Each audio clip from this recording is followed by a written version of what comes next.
everybody. Coming at you from the flooded wilderness.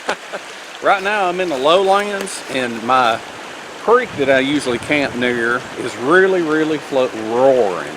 And not only that, but the creek is run off and split because there's so much water in it. This is a small creek, and I'm pretty far from the river. So let's get up to some higher ground, and we are going to look at the modifications and the additions to my camo tent. It's going to be so much fun because I got some cool things that I added, and one thing is really cool that I never thought about. I think there's like 3 additions, but the additions have additions. And one of the additions I never even thought of, but it came from a viewer's comment, which is just awesome. That's the beauty of YouTube, and a lot of the YouTube creators need to take advantage of the comments, because we are smarter than me. Yeah, I have ideas, but other people have good ideas too. So let's get away from the flooded lowlands here. We're going to take to higher ground, and I'm going to set the tent up, and I'm trying not to show too much of what I showed 2 or 3 videos ago, or whenever it was when I showed the camo tent. Instead, I'm just going to try to focus on the additions and some of the mindset that went towards those additions. Alright, so y'all ready to have some fun? I know I am. Here's a tree. If you look behind me, you can see at the base of it, that tree has fallen over and it's pulling up part of the dirt with it. And then we have another one right here that has uprooted. So now if this is a fresh uproot, which by the way, you could come back a year or 2 from now and those roots might have some good fat wood in them once it rots. So let's follow up along this tree here. And there's no green in my shelter, it's brown. But if you can get behind some foliage, that adds to the camo capabilities. So what we have here, and you could actually crawl inside of this. If you had a bivy sack, a green bivy sack, just crawl inside and you could sleep inside there. But for the purposes of this video, we have a tree here, tree there, tree there, tree there. So what we're going to do is, I think we're just going to set it up right here in this clearing. Oh, and look, there's another tree right there laying beside it. I could set that beside it for even further enhancement. How about that? But before we do that, let's walk up here a minute. I want to walk up here and look at this other side over here and see if it's better. This may be the best, but that may be better. This is another area that you can see. There's a big pine tree right there, a whole bunch of pine trees. There's one over there that's leaning. Way in the back there's one leaning. There's a gigantic one leaning here that seems to be wedged up against a mess of other trees.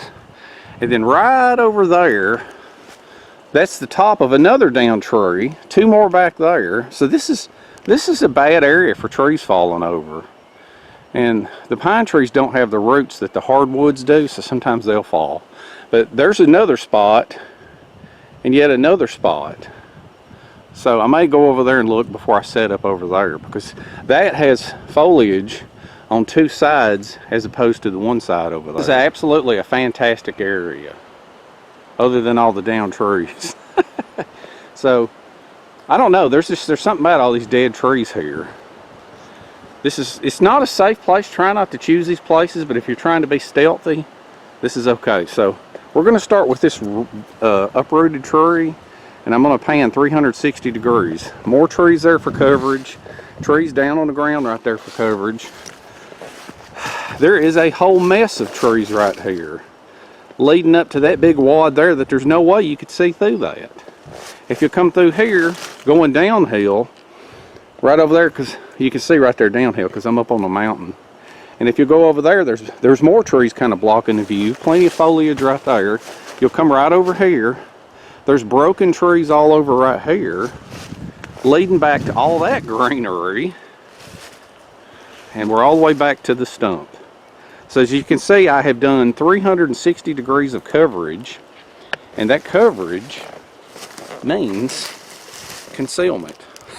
So with all this concealment, I think what we're going to do is I'm going to set the tent up right here, because there's enough trees to tie off to, And if there wasn't enough trees to tie off to, I would just run along a ridge line.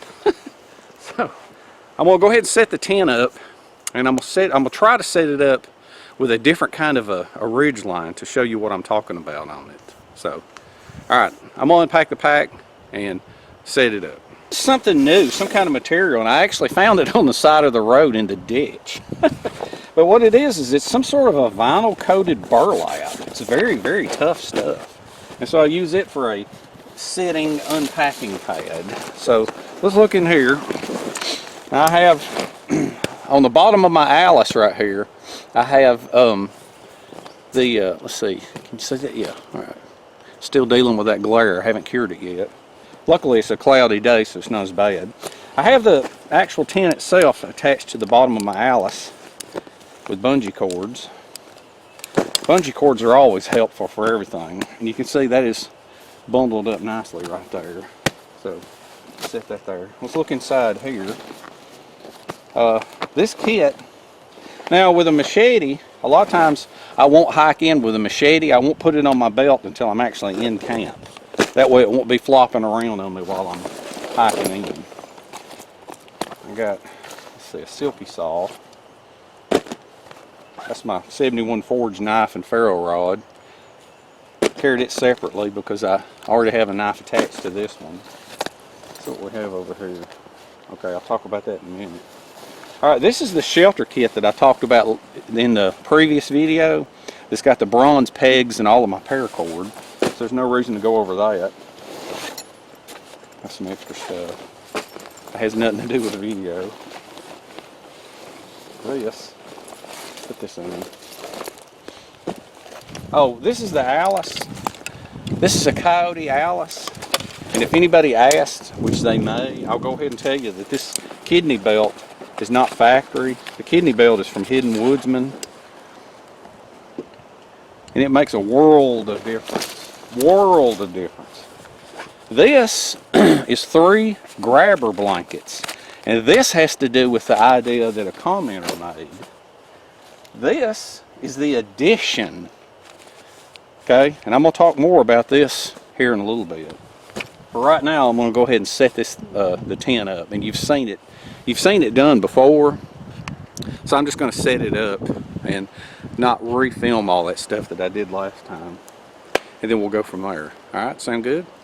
So just like last time, I have the tent set up, but instead of running a ridge line through all those loops, I have the ridge line tied up real high, and then I have the back of the tent tied off, and then I have the front of the tent tied off.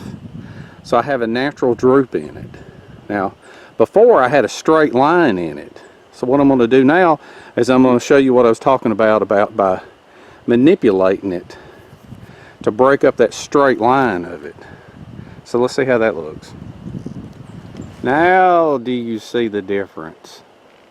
What I've done is I have paracord pulling one way, pulling another way, another way, another way, and another way, because a lot of times when it comes to camouflage, part of the art of camouflage is breaking up the lines. Now if you'll see from a distance here, if you had a normal tent stretched straight, it would be a straight unnatural line.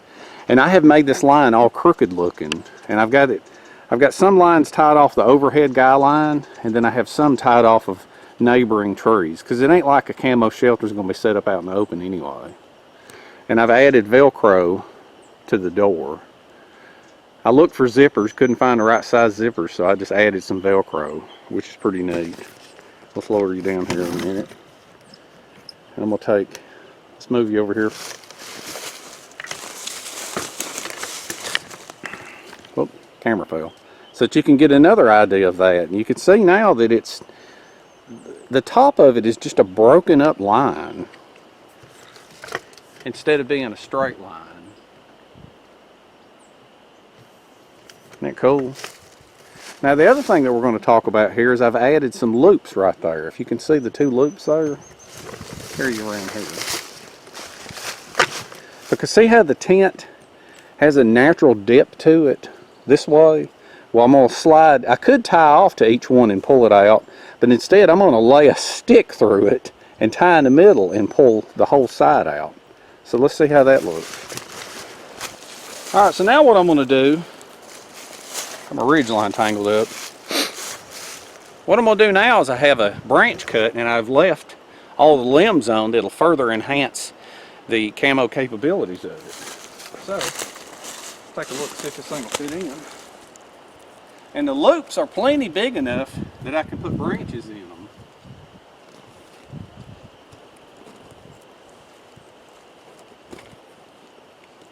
There you go. And there you go. And so I have something attached, I have a limb attached to these loops. And all I got to do is put paracord and just give it a pull and it spreads the tent out.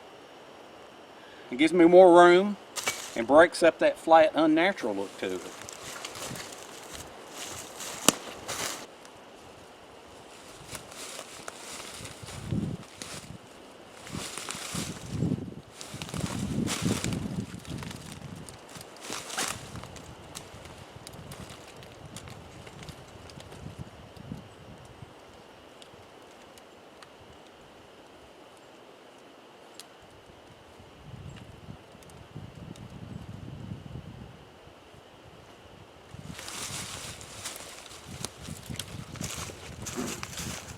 And now I have more room and it's sort of pulled out and there's an actual branch laying there attached to the tree. So let's do the other side.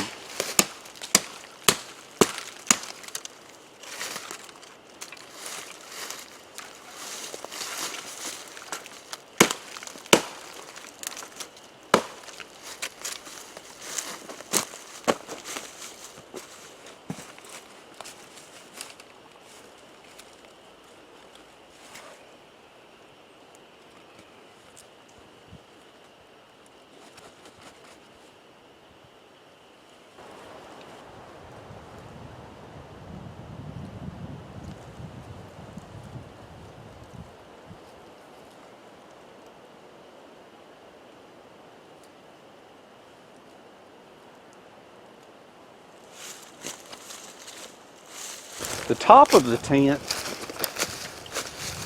the tent is no longer straight and the sides are no longer flat. So what you want to do now is just sort of lay branches around it.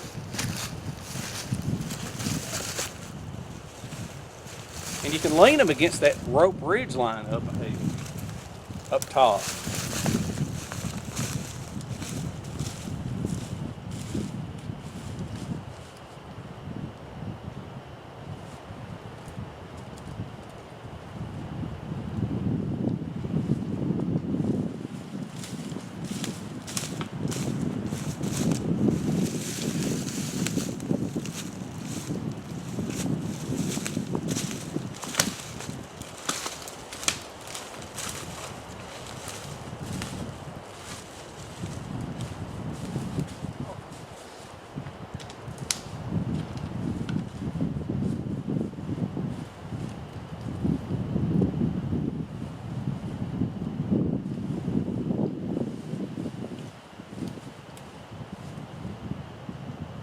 Alright, I'm right behind the camera and now the wind is picking up pretty bad. So what I want to do is I'm going to get a four-sided shot of the tent because I want you to see the camo capabilities of it before I go on to the next part.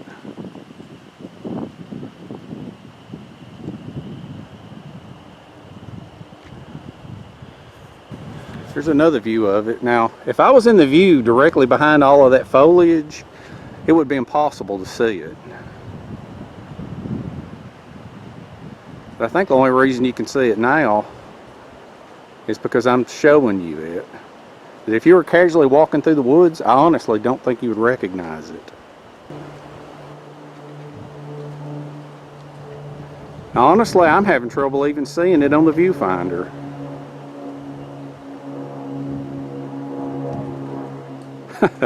Now that is some camo. Another view there, you can kind of see the broken up lines of it on top. Problem is this point right here. There's a definitive point. What I need to do is put some shrubbery right there at the end of it. It would break that up. But like I said, you'd have to be looking for it to know it's there.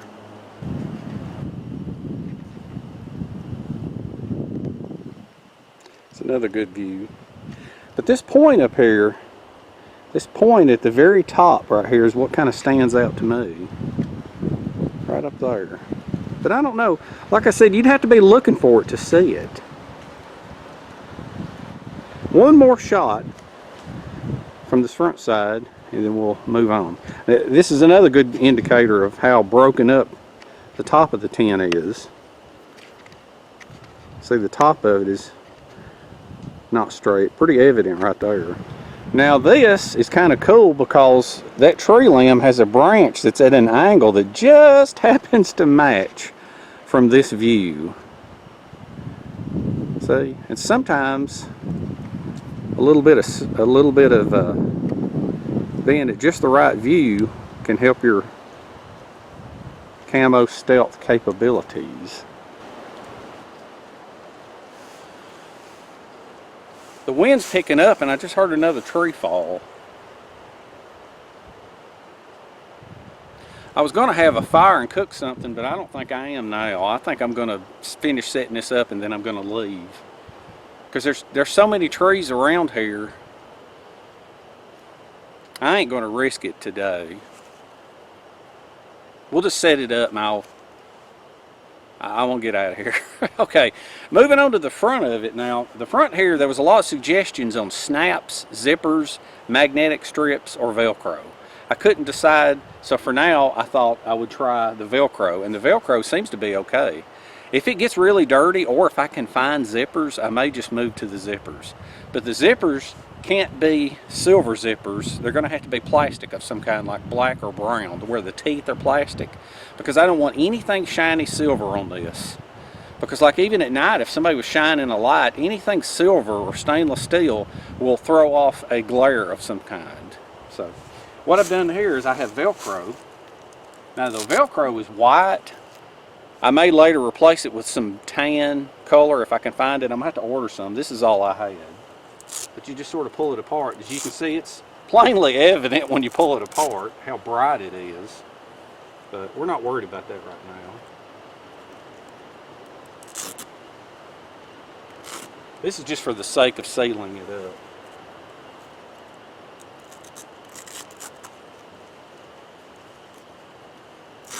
And I use the sticky back kind so I can remove it for in case I don't like it. So let's grab a couple of clips here. You hear that wind? We may actually catch a tree falling. Alright, let's pull this stuff back. We're inside here now. This part is gone in, but this part over here, you can see how far out it is. There is a tremendous amount of room in here now, because before, when Nick and I was in here, the walls was touching us, but you can see how far out I can move my hands now. There and here. There's a massive amount of room here. And later on I could even add more loops if I wanted to. But these loops on the back side of them, I'm going to put a glob of silicone to cover the holes up to make sure that that's not a point where water can enter. Now for the inside, viewers' comments. They said, since you have loops up top, you could make it a double wall tent for blocking out the wind and the cold and the temperatures and trap heat. So I thought that's an amazing idea. That is fantastic.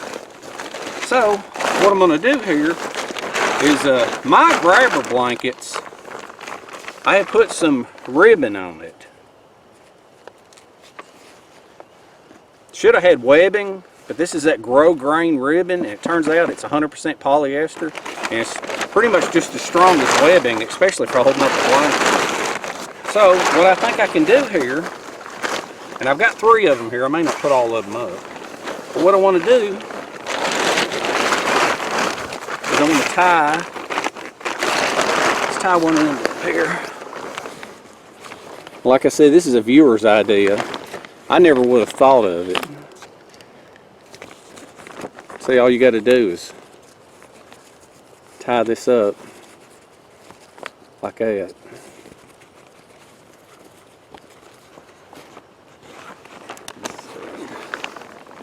we got another one here. Let's tie this up here. All right, I'm gonna tie these two off and then I'll cut you back on. Now it was already kind of hot in there before, and I guess because the sun was hitting the fabric and baking on it, you know, heating it up on the inside. So after I put in the reflective walls, it was literally like an oven in there.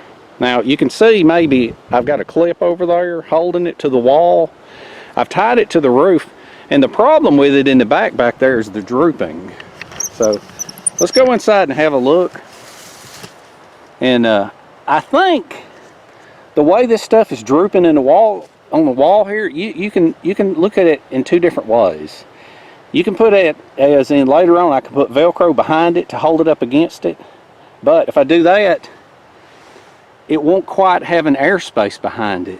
With it drooping, it could have an airspace. So let's crawl inside and have a look. And I use some of those clips.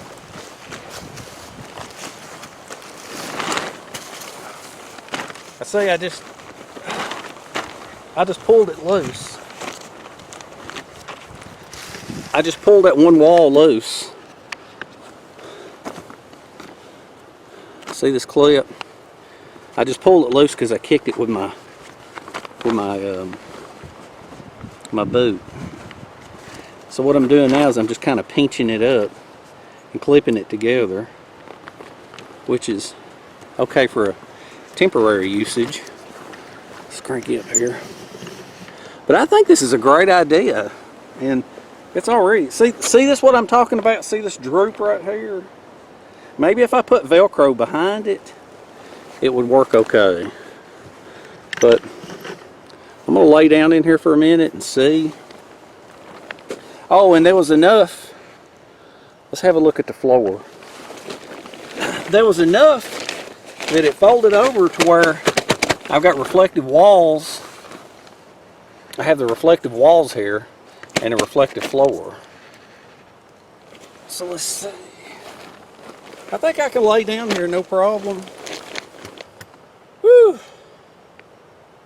Yeah, because I've got room for me, but if it was me and Nick, I would have to have a way of pulling these walls out and scooting this out some.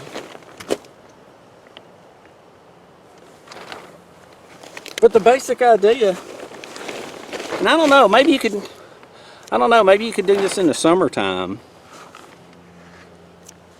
See, I got a clip here. I don't know if you can see that or not. It's a clip up here. See, in the summertime, who knows, maybe you could put this in here turned outside to where the silver part is that way and the green is inside, and maybe it'll make it cooler in here. But I can tell you right now, it is literally like an oven in here. Oh, let's walk outside for a minute. Let's see. Oh yeah. Man, that's a huge difference. There is a huge difference inside and outside. That right there is hot inside there. So that was a viewer suggestion to double wall it. And those grabber blankets are a good match. And who knows, in the future I may actually make a liner that fits inside it. You know, this tent is just, it's a progression of all the ideas I've ever had for a camo tent shelter type deal. Alright, so let's move on to the final mod, and I think it's the best mod. You're gonna love it. So moving along to what I feel like is the best edition of this thing. You saw that I made the little bag for the shelter kit. Clips, tent pegs, paracord, all that stuff. Well, made this, and I made it a little bit different. This has elastic on it, and there's actually room in the bag for more stuff, like maybe a tacked bivvy.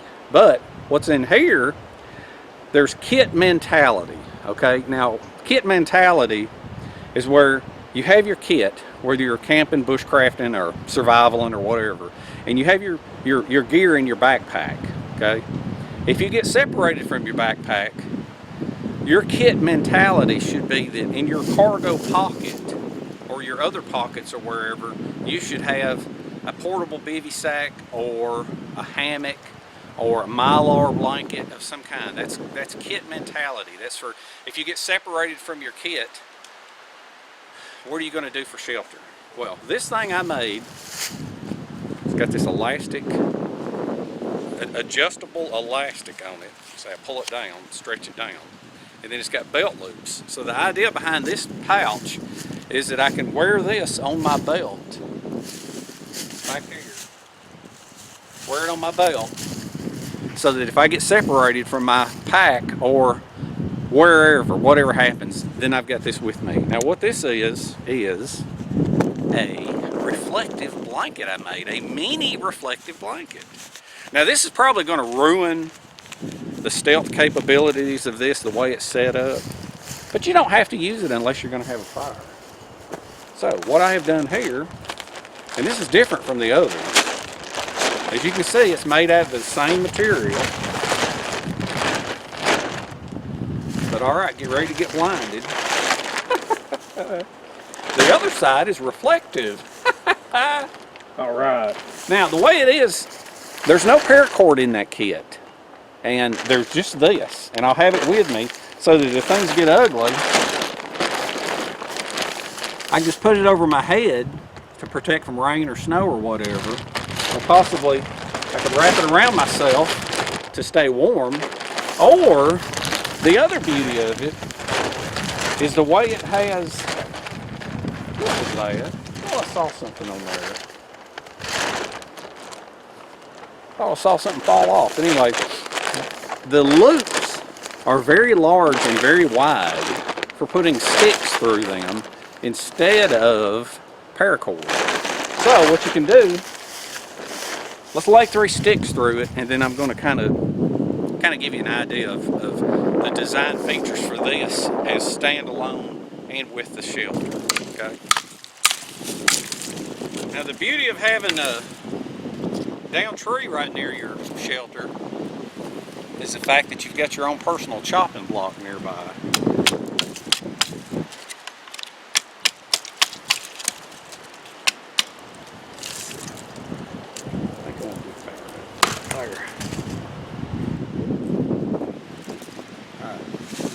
See? Ooh, them winds are really picking up. See, I'm right near the shelter. Let's see if we hear a tree crackling. Oh, they are swaying. Look at them. Them trees swaying.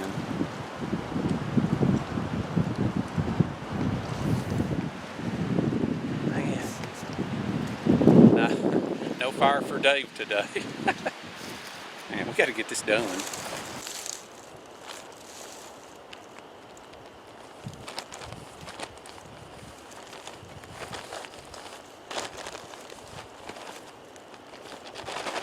There you go. That'll work.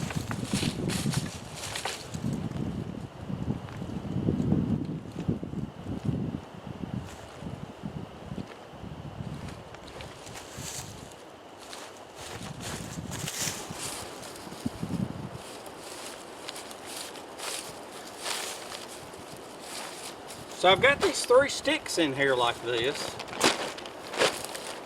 And the thing is even if I don't have a machete, I've always got a knife with me of some kind, either a knife or a saw or a multi-tool or something. Or I could put a small saw in the bottom of the pouch. See, what I have now is something that I can use with no cordage. So over here, let's walk over here to the other side of this tree, take a look. This is a good example here of what I'm talking about. If things got really ugly and I had this in a pouch on my belt, all I'd have to do is slide some sticks in.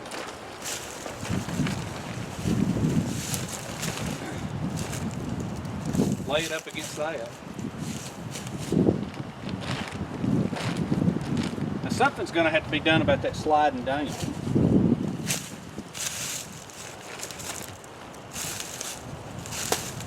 May have to have a couple of pieces of paracord to kind of tighten the ends up. But paracord's small, I can add it later.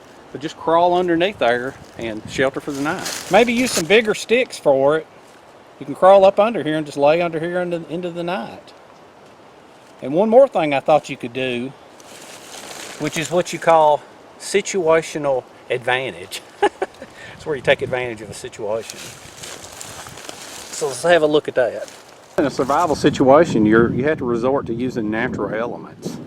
And this shelter right here would be just a paradise for the survivalist. But the thing is nothing in nature is truly 100% waterproof without spending about 8 hours working on it. So you can use this to your advantage with the thing I have built.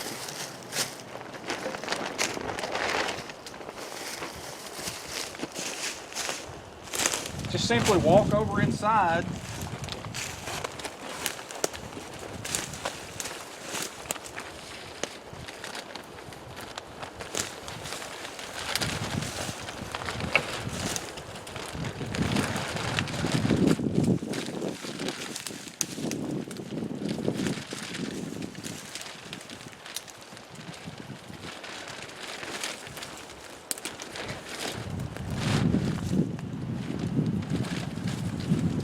Yeah, we're going to need some paracord.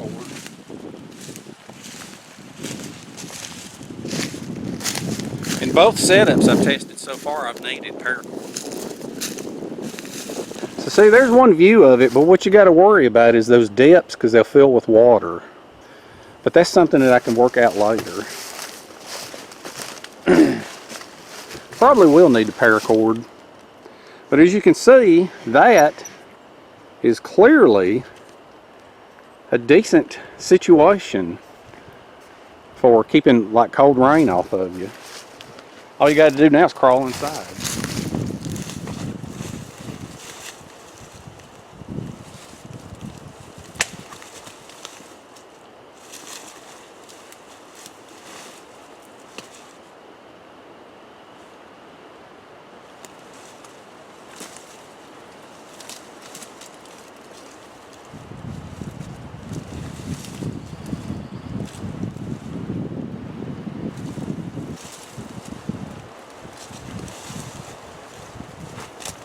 It's a work in progress.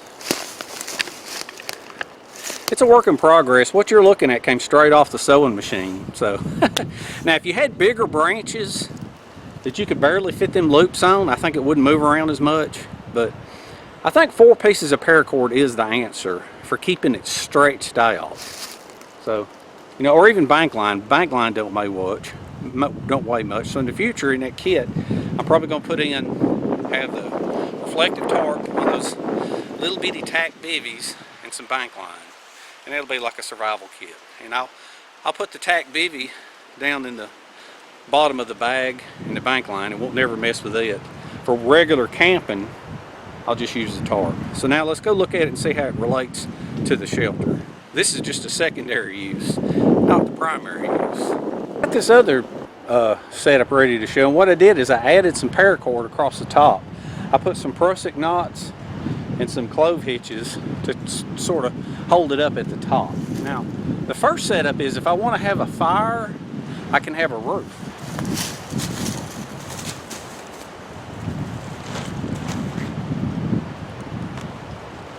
So I can set this up right here, just like this, and have a roof. I can cover my fire with it.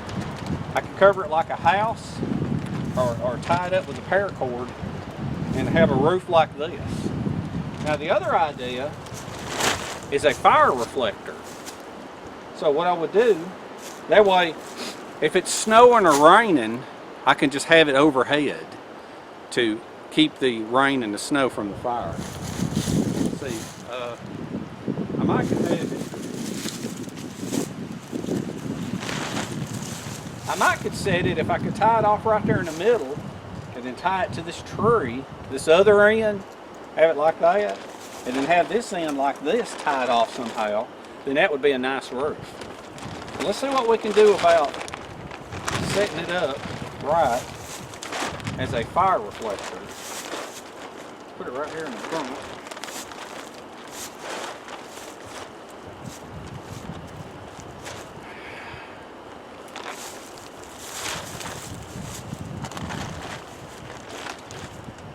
You can see as the way it's set up, if you set it up with straight sticks, it'll be straight. But if you set it up with curved sticks, it can be curved to kind of throw the fire towards you.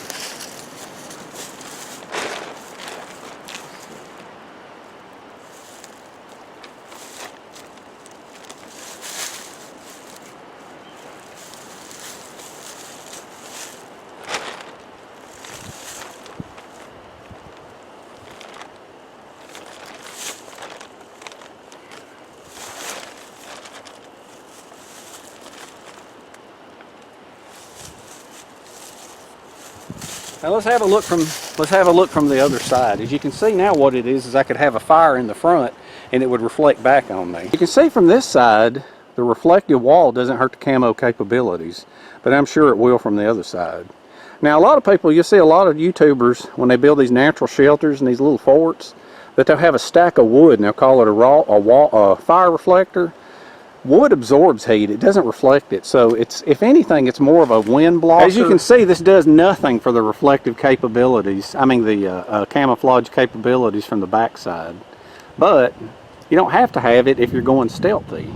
You can just use it for reflecting a fire. Yeah, I got the paracord holding it. There, I can straighten that out now like that. And the other thing that I could do is I could lean these in like this.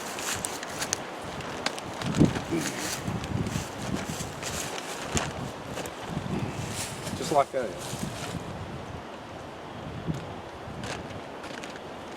See if this one will lean. Oh yeah. Yeah, that works. Let me give you a better shot of it. That wind's getting worse and worse, but you can see now I'll be in the shelter, or I can sit in front of the shelter and I can have a fire there, and that reflective wall will just throw the heat right back towards me. So I don't have to have a giant fire. Now if it's just cold, I can have a fire there. If it's rainy or snowy, I can lift it up to the top to protect from the rain and snow, or I could even curve it around during windy days like today. Yeah, that thing is totally camouflaged from here. It's the reflective side that matters. It's going to take some more experimenting. Like I said, that's straight off the sewing machine, but I think the basic idea behind that little reflective tarp is just going to be great. It's going to be fantastic.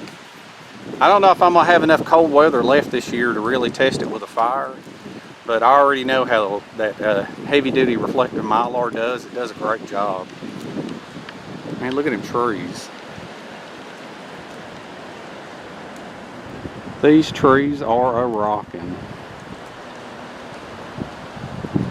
Let's close out this video because the wind's getting even worse.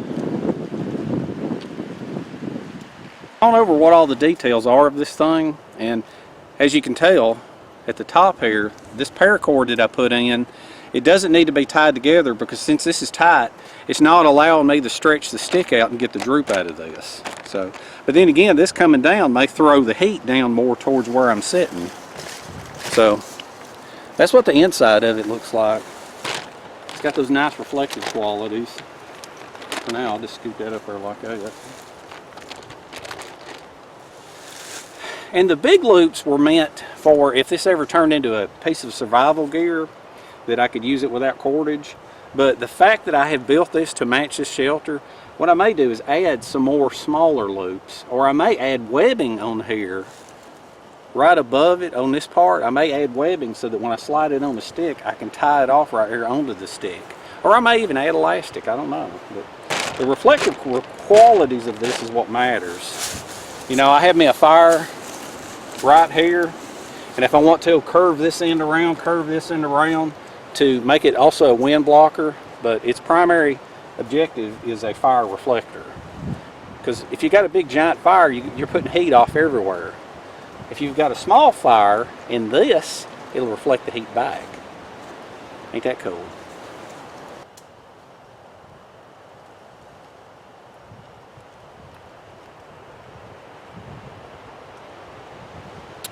So, in closing, all good things must come to an end, including this video. I hope you enjoyed all the additions. I know I certainly have. I think I'm watching the forecast, and hopefully before the big shutdown begins, I've got one more weekend off, and hopefully it's supposed to get down to 40 Let me think. I think the high will be 53, and I think the low will be 41, and that might be cold enough. You know, I'd rather it be really cold, but you know, I think me and Nick's going to take this out and test it out with no camera and just experiment and fool around, because you can't think when you're constantly trying to film everything. But this is the basic setup of it, and hope you had fun. Hope you enjoyed it. Lots more shelters to come in the future. I got my income taxes done, and I think I'm gonna order some new, different type of camo, modern camo that's incredible. And I think I'm gonna break out the old frame for the fire pan. It's a fire pan tarp teepee. It never got a real tarp because I never decided on what to use, and I think I've picked out some camo, and that thing is gonna be a beast. It's gonna be awesome. It may be more of a summer shelter than a winter shelter though, but I don't know. Lots more to come. Get out, enjoy life. You only get one life, enjoy it. Get outdoors as much as possible, and we shall. See you in the next one.